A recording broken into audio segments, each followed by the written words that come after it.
Pencitraan itu kan cuma acting jadi orang baik, tapi isinya sebenarnya tidak. Jadilah orang yang berbudi bawa leksono. Batinnya baik, kata-katanya kemudian jadi baik, perbuatannya juga ikut baik. Inilah yang kita sebut orang baik.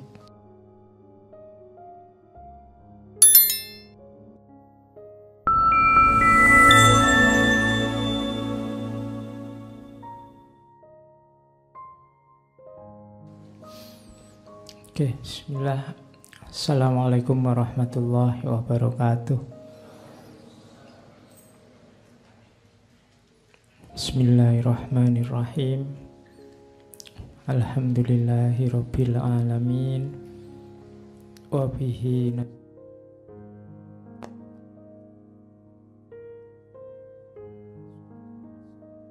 barik ala habibina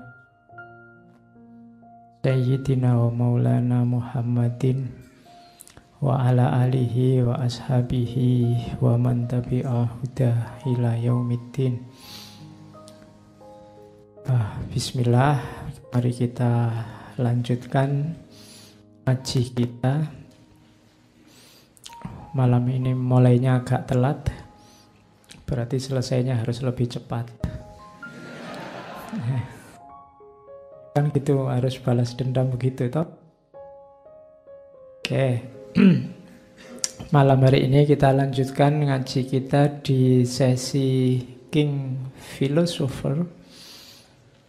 Dan jangan salah, di Indonesia juga banyak raja-raja yang sekaligus filosof, raja yang sekaligus pujangga. Dulu kita pernah mengkaji Mangkunegoro dengan seratnya. Jadi raja yang sempat nulis kitab-kitab bermutu, berkualitas, itu kan raja pujangga, raja filosof. Harusnya idealnya memang begitu. Idealnya, cuma ideal itu kan nggak selalu nyambung dengan realita, ya ndak apa-apa.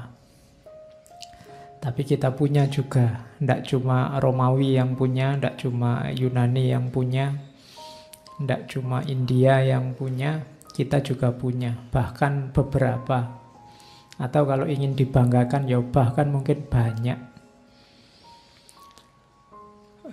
Oke, malam ini kita ke Jawa, Mataram, Islam.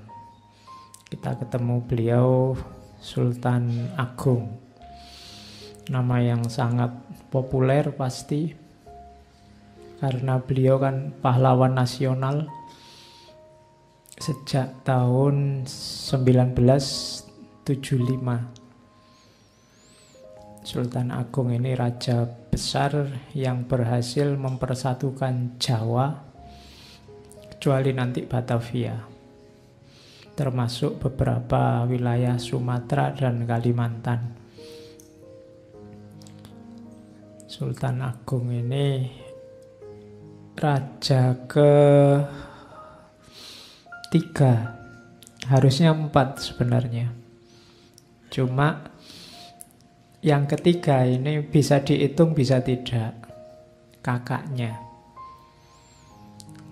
Jadi raja pertama Panembahan Senopati, kemudian Panembahan Hanyokrowati, kemudian putranya yang nanti hanya bertahta 1 hari. Ini sebenarnya sebagai syarat. Jadi kakaknya ini sebenarnya ayahnya dulu berjanji pada permaisurinya bahwa nanti yang jadi raja kakaknya Sultan Agung ini. Cuma ternyata beliau punya kekurangan. Kalau punya apa? Kalau hari ini mungkin sejenis tuna grahita. Sehingga janji harus dipenuhi, harus jadi raja. Cuma dilantik jadi raja sehari, besoknya ganti beliau Sultan Agung. Ini putranya Panembahan Hanyokrowati. Panembahan Hanyokroowati itu putranya Panembahan Senopati. Ibunya, berarti ibunya Sultan Agung itu putrinya Pangeran Benowo. Berarti selain saudara angkat, Pangeran Benowo ini kan anak kandungnya Raja Pajang, Sultan Hadiwijoyo. Sementara Sutowijoyo itu anak angkatnya. Jadi sama-sama anaknya, satu kandung, satu angkat, nanti besanan.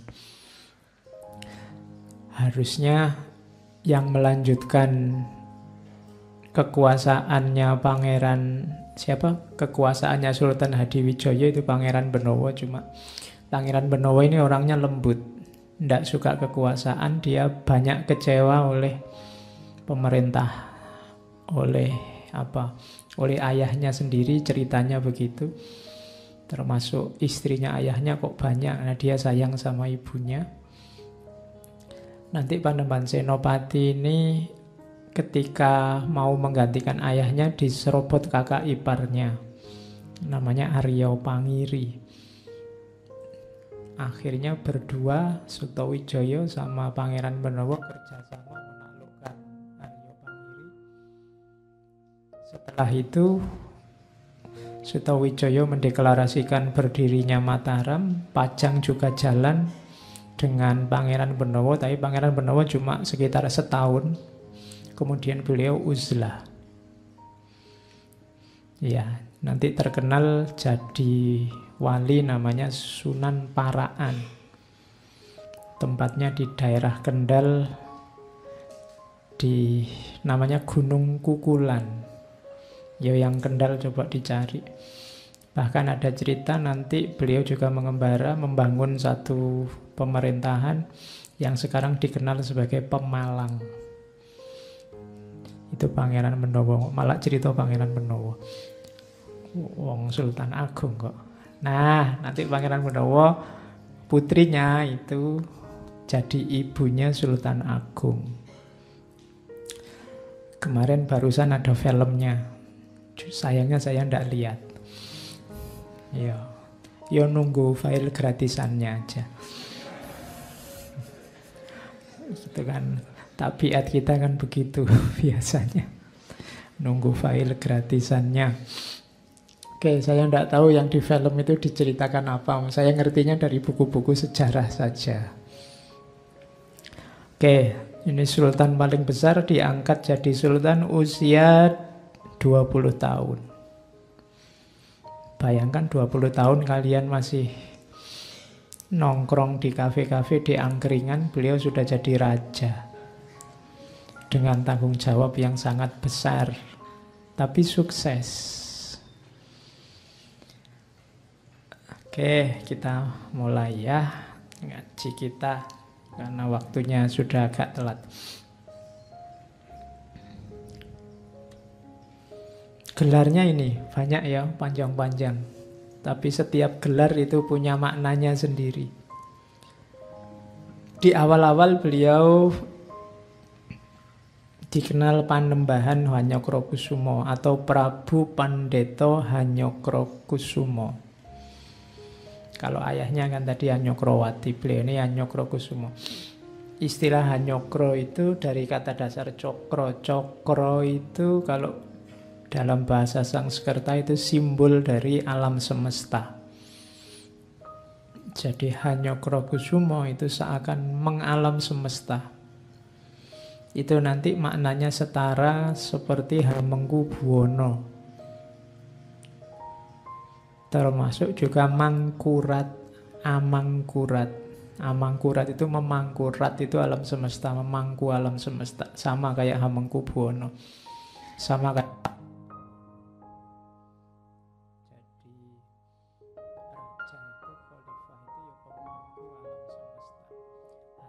Kusumo. Kusumo itu karakternya nama bunga. Berarti keindahan.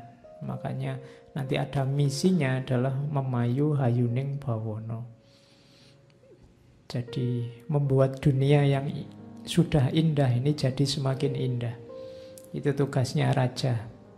menjaga keindahannya dan menambah keindahannya. Makanya gelarnya Hanyokro Kusumo. Ada Prabu Pendeta, Prabu ya raja, pendeta ya ahli agama, maka Prabu Pendeta Hanyokro Kusumo. Oke, kalau panembahan dari kata-kata sembah berarti panembahan itu biasanya panggilan untuk orang yang layak dihormati. Biasanya sudah matang ilmunya, itu panembahan. Oke, itu di awal-awal. Nanti di tengah-tengah saat beliau menaklukkan Madura, ada pergantian gelar, beliau pakai istilah Sunan, Susuhunan Agung Hanyokrokusumo atau Sunan Agung Hanyokrokusumo. Ada beberapa tafsir tentang kata-kata Sunan ini.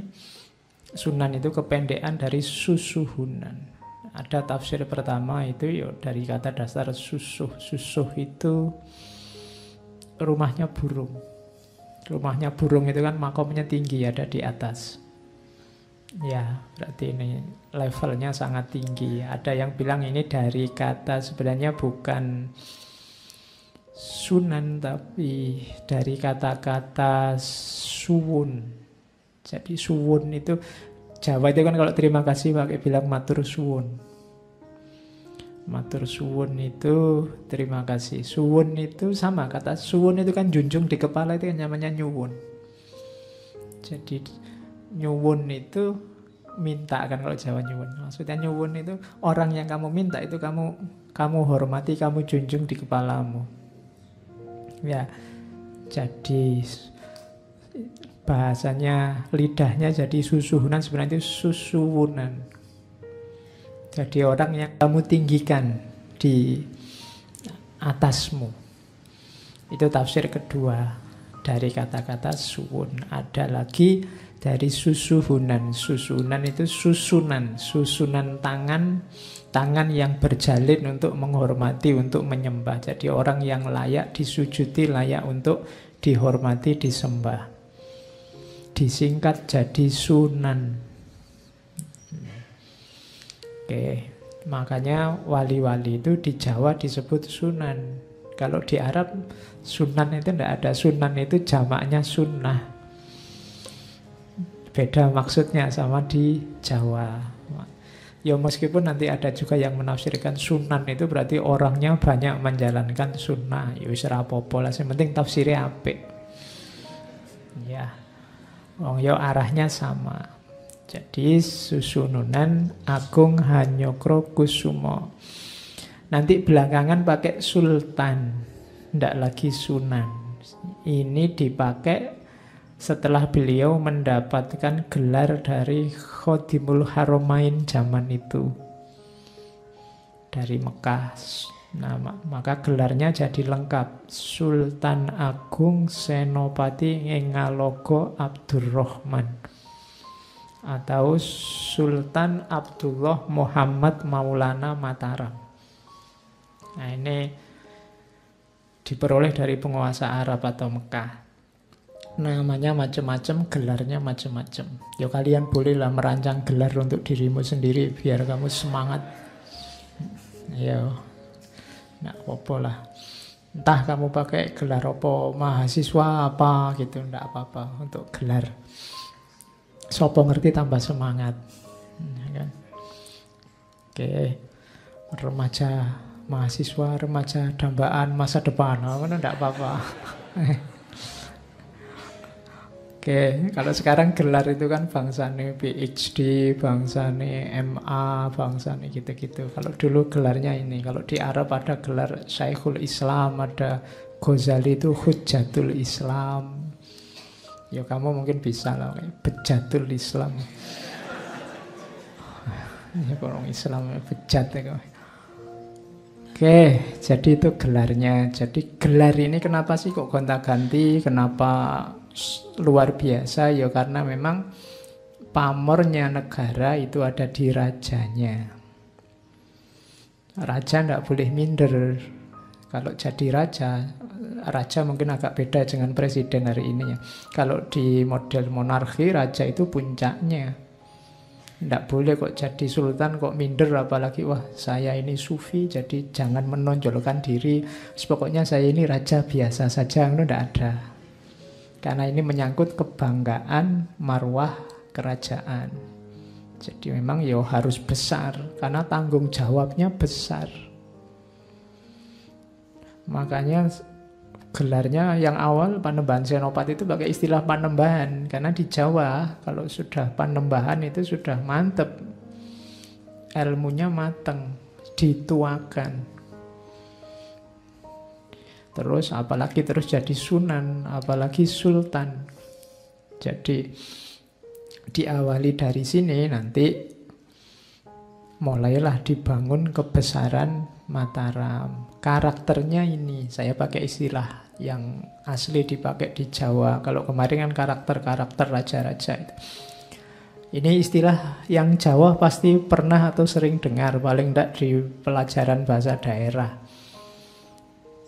Jadi karakternya itu Gung Binantoro, Baudendo, Hanyokrowati, berbudi bawa leksono, ambek adil para marta.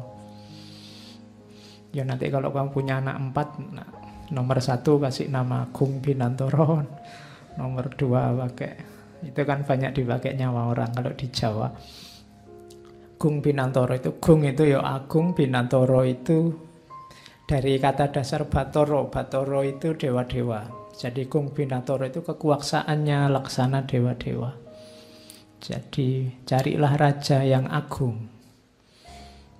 Dan Binantoro, dia kompetensinya luar biasa, kekuasaannya laksana dewa-dewa. Jadi dia besar luar biasa. Tidak ada orang yang tidak kagum padanya. Semua urusan kenegaraan porosnya ada pada dia.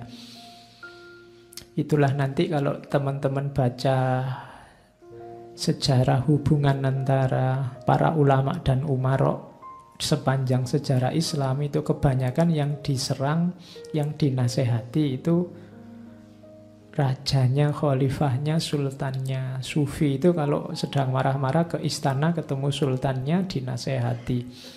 Kenapa? Kuncinya ada di sultan.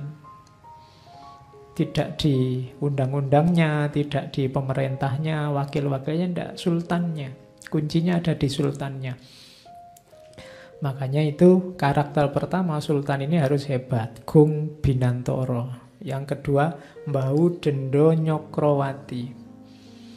Jadi pemelihara hukum dan penguasa dunia. Cokro itu tadi kan dari kata dasar, Nyokro itu dari kata dasar cokro, dunia. Makanya kalau dalam wayang cerita Mahabharata, Krishna itu senjatanya cakra.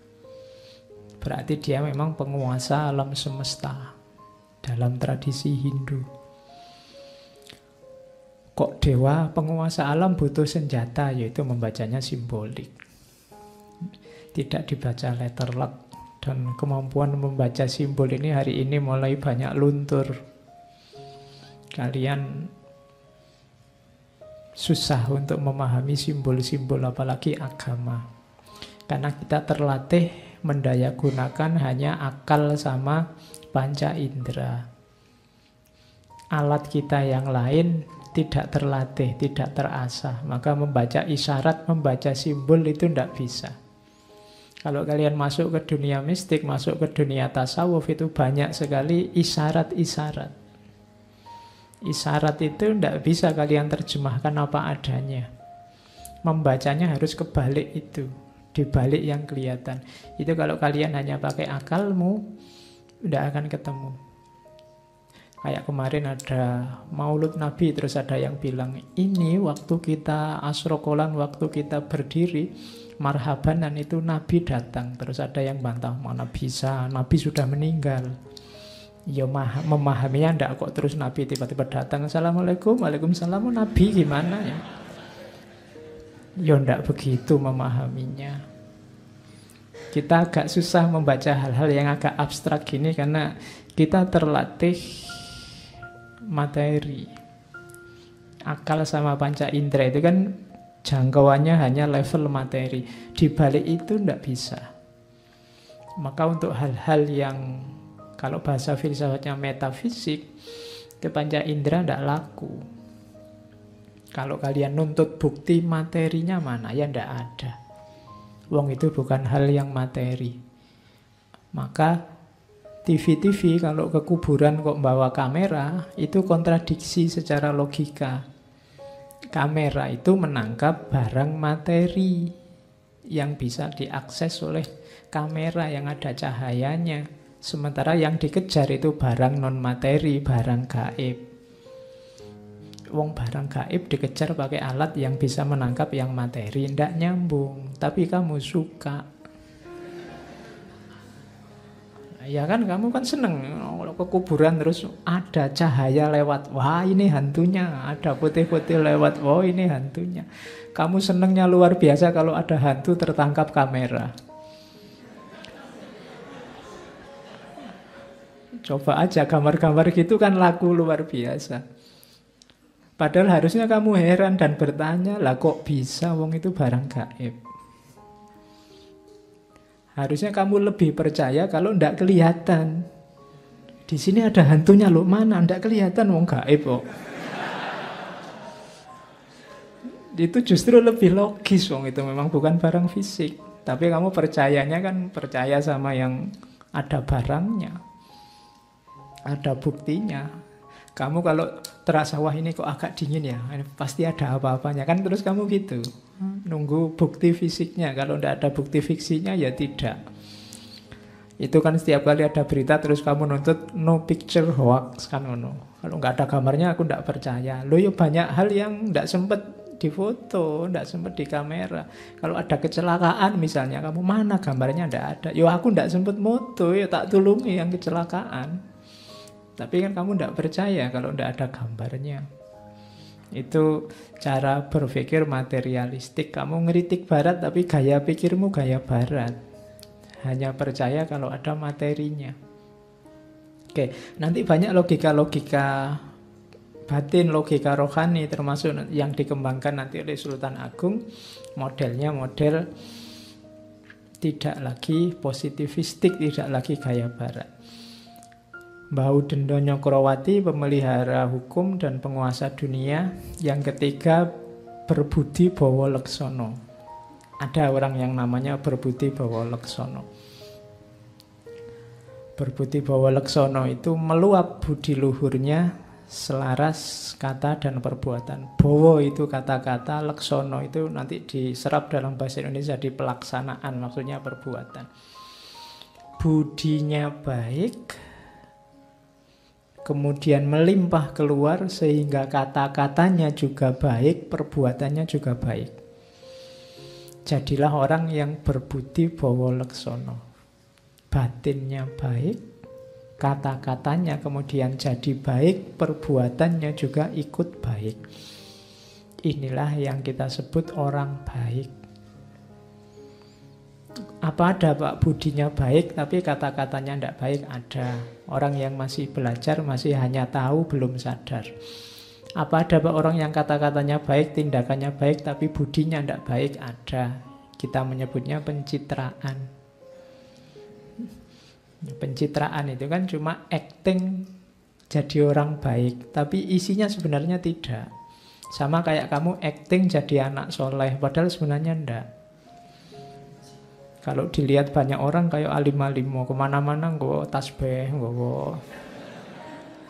Ya, tapi kalau sendirian wis sakarepe nyak-nyakan, sholat subuh jam 8:30. Ya, itu kalau di kos-kosan. Tapi kalau di rumah, wah kamu jadi kayak anak alim. Orang tuamu seneng, wah anakku tobat sekarang.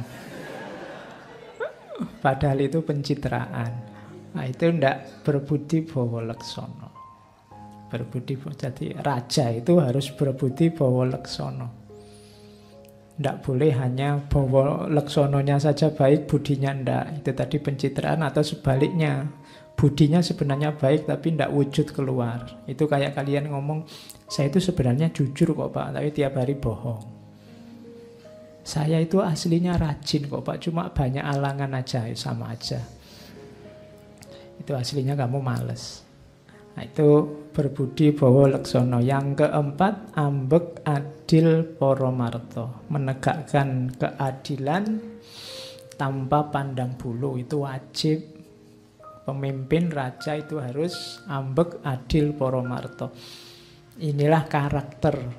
Kemarin-kemarin saya menjelaskan Marcus Aurelius, menjelaskan Akbar Agung, itu kan ada karakter-karakter.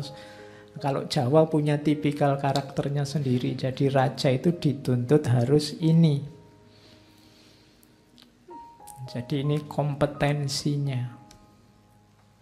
Nah, Sultan Agung itu gimana? Ini narasi dari putranya.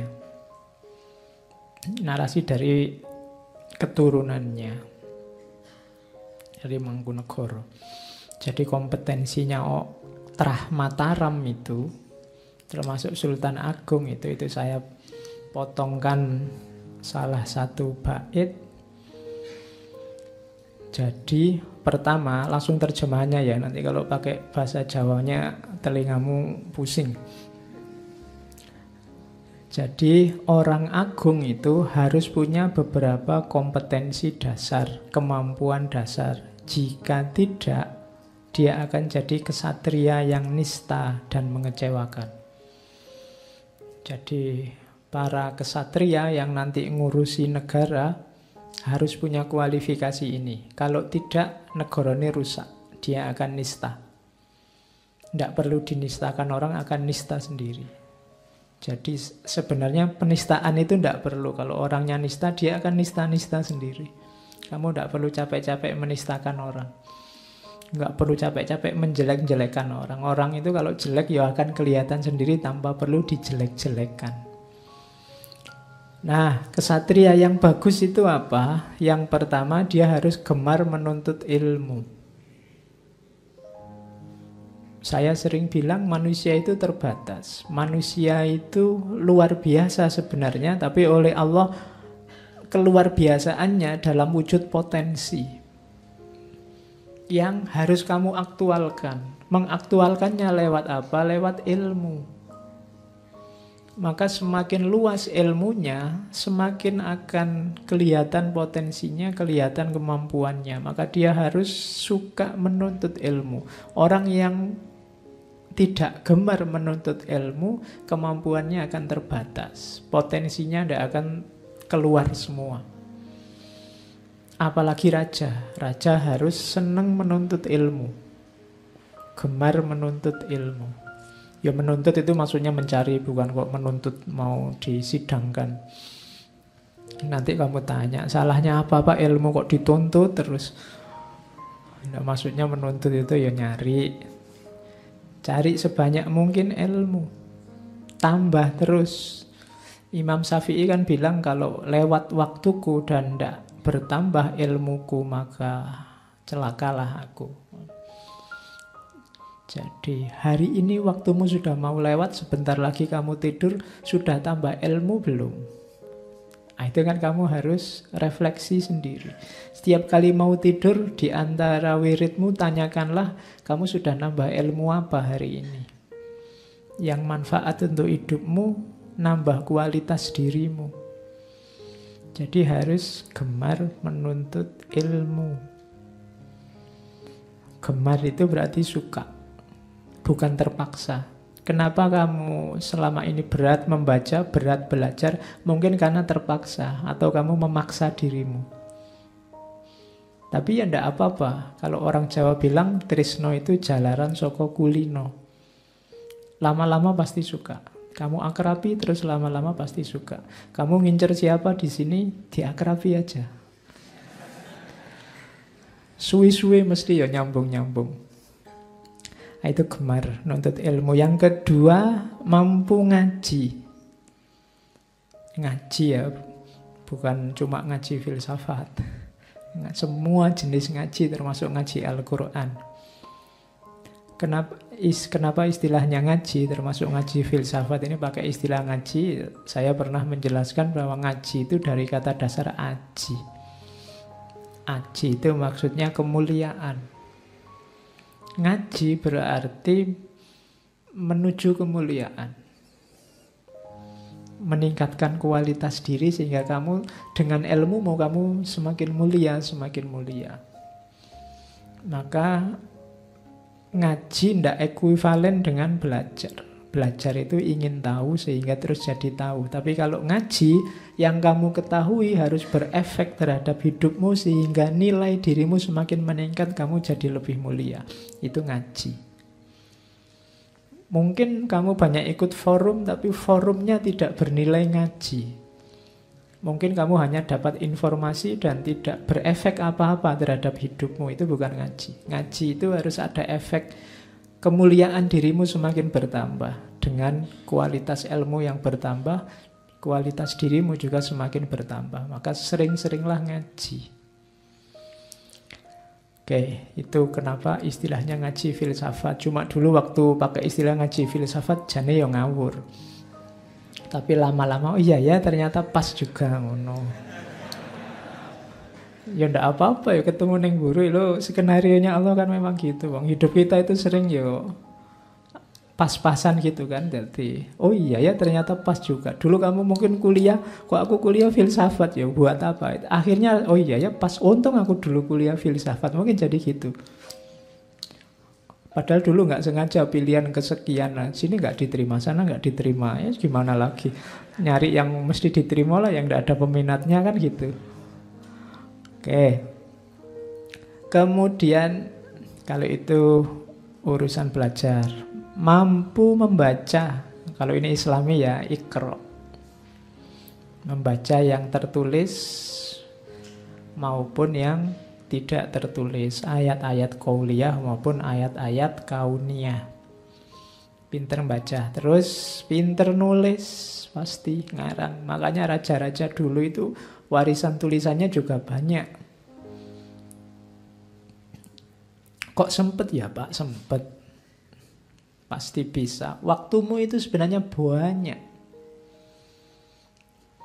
Sebenarnya ndak bisa orang alasan saya sibuk, ndak bisa, ndak. Waktumu itu banyak. Hanya saja peruntukannya yang kadang-kadang ndak jelas.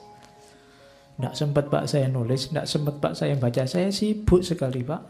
Koyok ya, oh tapi ayo dicermati. Buat apa waktumu dalam sehari? Berapa jam kamu pegang HP? Penelitian terbaru di Indonesia, rata-rata orang Indonesia itu minimal pegang HP sehari 3 jam. Rata-rata minimal ya. Jadi pegang ini itu 3 jam. Ya rata-rata berarti dikumpulkan orang se-Indonesia dengan sampling tertentu. Berarti waktu kita habis 3 jam untuk ini. Nanti tidurnya anggap aja 7-10 jam. Ya kan? Nanti dikurangi makan di kamar mandi. Kamu di kamar mandi berapa jam? Kadang wong di kamar mandinya juga bawa ini. Jangan-jangan 3 jam itu di kamar mandi bawa ini. Iya, kasihan temenmu yang ngantri, kamu ndak keluar-keluar. Didodok-dodok, ayo cepet sebentar belum game over ini loh. Oke, waktumu pasti ada, pasti banyak. Buktinya apa? Nenek moyangmu dulu bisa punya kemampuan-kemampuan luar biasa. Mereka jadi orang yang sangat berkualitas dengan 24 jam yang sama. Orang-orang besar itu waktunya sama persis kayak kamu, 24 jam. Kenapa mereka bisa sukses luar biasa, kamu tidak? Mungkin ada yang salah dengan manajemen waktumu. Raja zaman dulu pinter nulis, kemudian punya keterampilan fisik, terampil berkuda.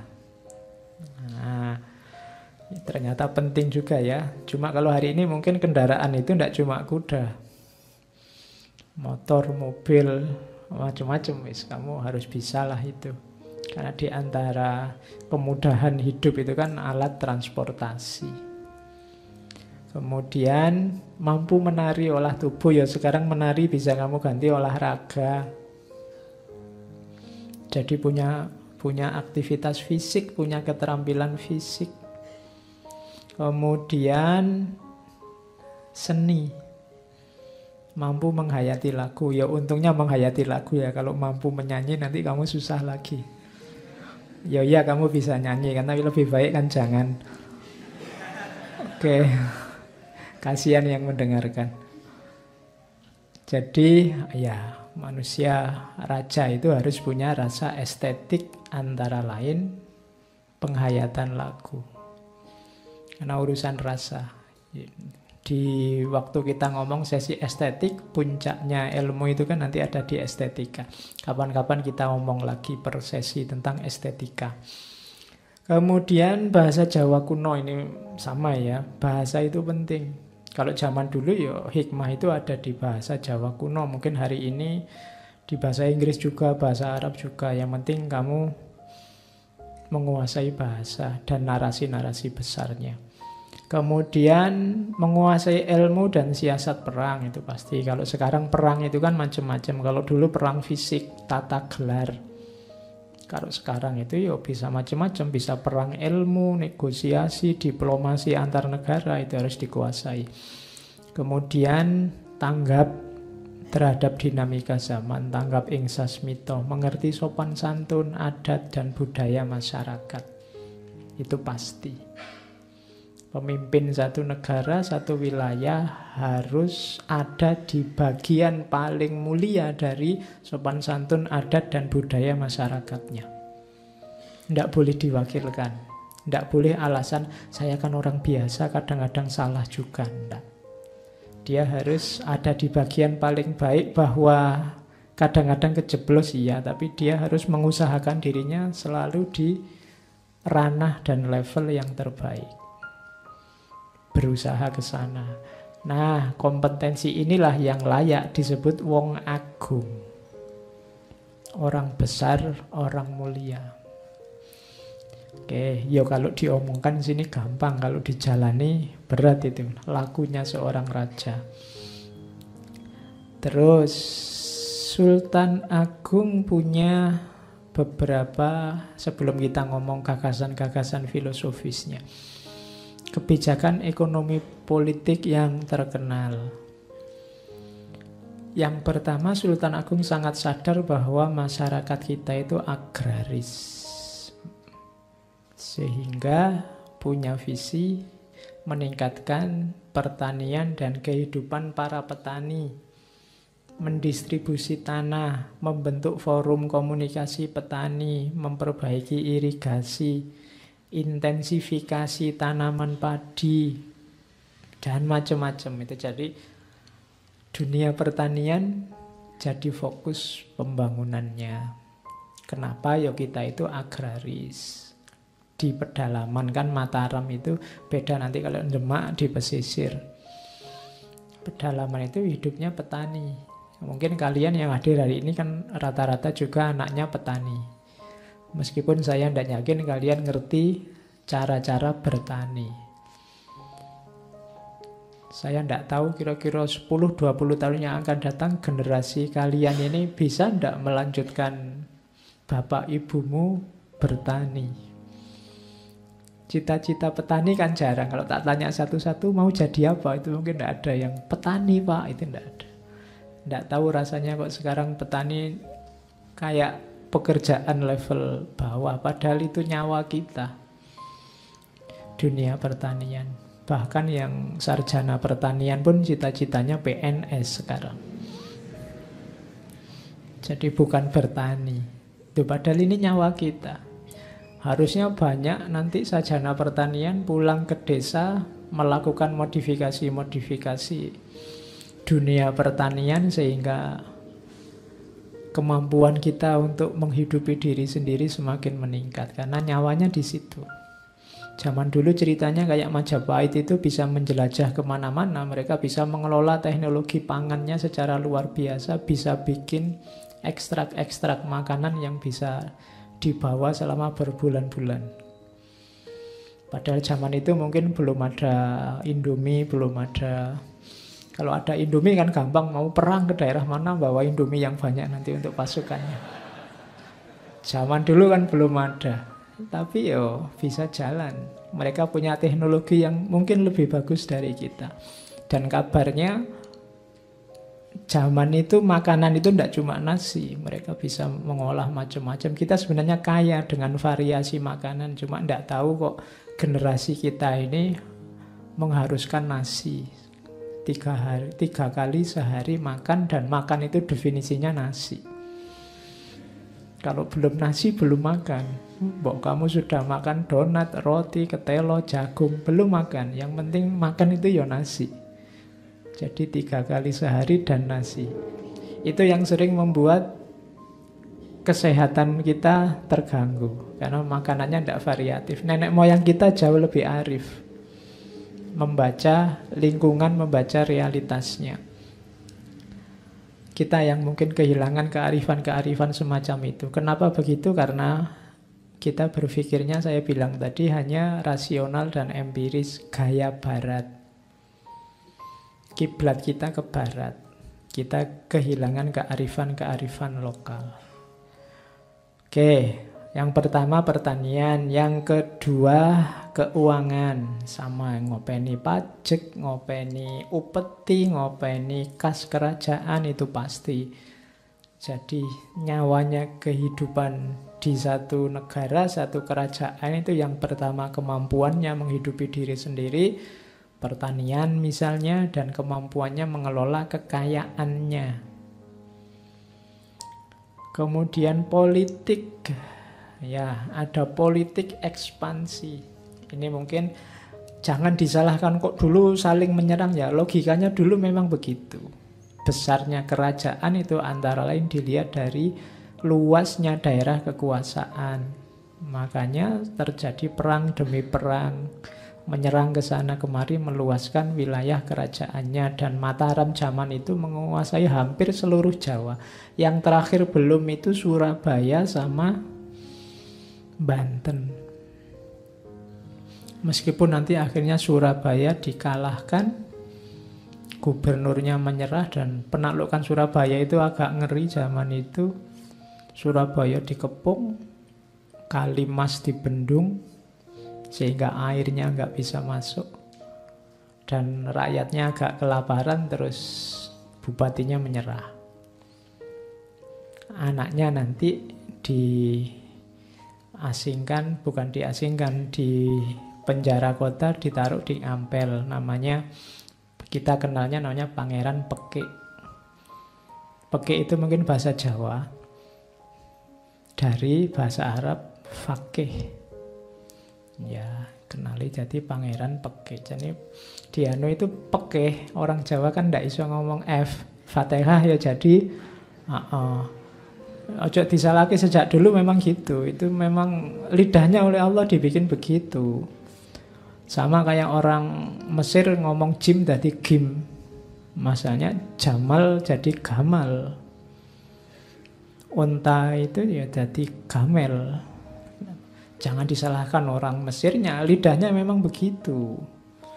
Jadi maka ada Pangeran Pekik. Nanti Pangeran Pekik ini yang oleh Sultan Agung diminta untuk menumpas pemberontakan dari Giri. Karena Pangeran Pekik ini nanti dinikahkan sama anaknya Sultan Agung. Waktu Giri memberontak, Giri ini anak turunnya Sunan Giri, Sultan Agung agak sungkan karena ini Sunan dulunya dihormati, jadi ya sudahlah, yang disuruh melawan menantunya Pangeran Pekik. Pemberontakan itu terjadi. Jadi nanti setelah Mataram ini gagal menaklukkan Batavia, itu nanti banyak pemberontakan termasuk dari Giri. Karena memang negara sudah agak melemah, mungkin biaya sangat besar untuk perang. Kenapa menyerang Batavia? Ya karena tidak cocok sama VOC. Zaman itu kan sebenarnya VOC ini kekuatan dagang, bukan negara. Jadi kalau ada yang cerita Indonesia dijajah Belanda 350 tahun, itu perlu dikalkulasi lagi, ayo dihitung lagi. Bukan berarti tidak pernah dijajah Belanda. Iya, sudah lama dijajah Belanda. Tapi yang pertama ke sini kan sebenarnya bukan negara Belanda, tapi VOC. VOC itu kelompok dagang, company. Company itu perusahaan, makanya orang Indonesia menyebutnya company. company Belanda. Bayanganmu kan company itu kayak, iya company itu tentara, karena VOC ini boleh punya tentara. Kelompok dagang besar yang bisa punya tentara, bisa bikin perjanjian dengan negara-negara, jadi itu VOC. Nanti jadi Indonesia kalau dijajah Belanda, efektif negara Belanda itu mungkin sejak Daendels. Daendels itu gubernur Belanda sudah. Dan itu sekitar tahun 1808. Jadi kalau dihitung sejak tahun itu, mungkin kita efektif dijajah negara yang namanya Belanda itu ya sekitar 130-an tahun. Tidak nyampe 350. Dulu Pak Karno bilang 350 tahun itu kan untuk menumbuhkan semangat kita. Kita sudah dijajah 350 tahun. Ayo kita bangkit. Tidak apa-apa untuk membangkitkan semangat. Tapi secara eksak hitung-hitungan tahun mungkin dijajahnya juga belum. Dan sebenarnya kan yang dijajah bukan Indonesia. Indonesia kan lahirnya tahun 45. Loh iya kan, masa belum lahir kok sudah dijajah? Ya, jadi yaitu bahasa-bahasa sejarah. Dulu yang pertama ke sini kan sebelum VOC kan ada namanya Cornelis de Houtman. Cornelis de Houtman itu ke Banten, ke Madura, tapi ditolak terus, diusir terus dan kalah. Jadi mereka selalu banyak korban. Nah, di antara yang perang dengan VOC ini di Batavia Sultan Agung. Strateginya sama, agak mirip ketika menaklukkan Surabaya dulu. Batavia juga sungainya dibendung, Sungai Citarum dibendung. Sehingga merajalela wabah yang namanya penyakit kolera. Sampai menewaskan Gubernur Jenderal VOC saat itu Jan Pietersen Koen itu kan. Itu bukan karena perang, itu tewasnya, matinya kena penyakit kolera. Jadi penyakit yang saat itu jadi wabah. Ya cuma akhirnya ya bahasa kasari kalah, tidak bisa menaklukkan Batavia. Dan itu nanti jadi masa-masa akhir pemerintahnya Sultan Agung sebelum diganti oleh putranya. Jadi nanti putranya dikenal dengan gelar Amangkurat. Zaman Sultan Agung ini pusat kerajaannya masih di Kota Gede. Jadi masih belum di yang sekarang ini. Dulu menyebutnya daerah Pleret, tapi masih di Kota Gede. Sekarang kalian masih lihatlah bekas-bekasnya. Dan itu strategi politiknya, politik ekspansif. Ya kamal zaman dulu ya kebesaran satu kerajaan antara lain parameternya itu bisa menaklukkan kemana-mana. Itu kan Jawa, Madura, Kalimantan, Sulawesi juga. Jadi daerah taklukannya kecuali tadi yang terakhir ya Surabaya sama Banten. Oke, itu politik ekspansinya. Untuk memenuhi kebutuhan pasukan perang bahkan membentuk petani. Pasukan dulu dikenal wirotani. Wirotani itu misalnya satu desa itu biasanya dituntut ada 100 prajurit dari desa itu. Pemimpinnya lurahnya. Nah, pemimpinnya itu nanti disebut paratus. Kalau sak kecamatan dituntut 1000 orang, nanti pemimpinnya, camatnya disebut penewu. Penewu itu berarti dia membawai 1000 prajurit. Kalau 400 itu berarti membawai 100 prajurit. Itu kekuatan militernya zaman itu. Jadi petani-petani ya mungkin hari ini mungkin semacam wamil lah. Kekuatan wajib militer yang anytime bisa diturunkan. Ya syukur di Indonesia nggak ada wamil. Kemarin mau dihidupkan lagi. Saya tidak tahu jadi apa enggak. Kalau ikut wamil ya kalian ini harus wajib wamil. Biar bisa membela negara. Oke, itu dulu. Oke, sekarang kita lihat ya kefilosofan seorang Sultan Agung. Itu serat-serat antara lain ya. Sebenarnya masih ada beberapa yang lain yang beliau susun. Malam ini saya hanya bawa dari serat Sastro Gending. Serat yang lain kalau ada waktu kapan-kapan, ada serat Kagiyasaning Pangrajut, kitab pedoman untuk pembebasan. Ini isinya tentang jiwa sesudah mati. Jadi ini mungkin semacam filsafat kematian. Saya beberapa kali punya gagasan kapan ya saya ngomong kematian, tapi kok ya ngeri. Isinya masih anak-anak muda, nanti kamu ndak siap hidup, aku susah gara-gara ngaji filsafat. Sebenarnya menarik. Nantilah tak tunggu ya kalau pesertanya sudah sepuh-sepuh semua, yuk ngomong kita filsafat kematian. Oke, ada serat Mardi Utomo, itu kitab perjalanan hidup mulia. Serat Lampaing Gesang, serat Banyu Bening, kitab air jernih. Ada kitab Ngelmu Kasampurnan. Ada serat Sastro Jendro, atau di situ pakai kalimat Sastro Harjendro. Kalau di Jawa Sastro Jendro itu ya biasanya dianggap puncaknya keilmuan kebatinan Jawa. Biasanya disebut Sastro Jendro Hayuningrat. Nanti pada saatnya kita ngomong filsafat-filsafat yang dikembangkan lewat media wayang. Pada saatnya saya itu banyak janji ya, ning yo keluarnya sak-sak dianggap aja ngaji ini masih lama panjang, jadi santai aja, pada saatnya ketemu. Terus ada serat Mardi Rahayu, kitab bimbingan budi luhur. Dari judul-judul kitabnya sudah terbayang seperti apa konstruksi berpikir seorang Sultan Agung, raja yang sekaligus pujangga.